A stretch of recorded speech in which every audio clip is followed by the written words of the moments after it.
তোমার জীবন এই জন্য খারাপ নয় যে তুমি মেহনতি করো না। আমি জানি তুমি অনেক মেহনতি, কিন্তু তোমার জীবন খারাপ কি জন্য তুমি জানো? তুমি সবকিছুর রেজাল্ট ইমিডিয়েটলি চাও।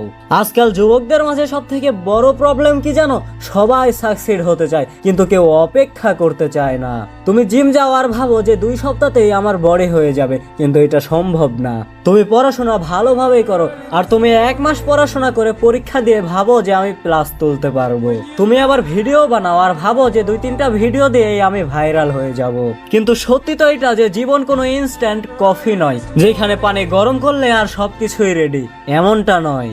তোমার এটা মনে রাখতে হবে যে সবকিছুতেই সময় লাগে। একটা গাছে ফল আসতেও বছর পার হয়ে যায়। তাহলে তোমার এটা কেন মনে হয় যে তোমার স্বপ্ন 2-1 মাসেই পূরণ হয়ে যাবে? তোমার বিগেস্ট প্রবলেম তোমার রেজাল্ট নয়, তোমার বিগেস্ট প্রবলেম তোমার ভিতরে ধৈর্য নাই। এই জন্য এই কথা সারা জীবন মাথায় রেখো, যারা তাড়াতাড়ি ছেড়ে দেয় তারা কোনোদিনও জিততে পারে না।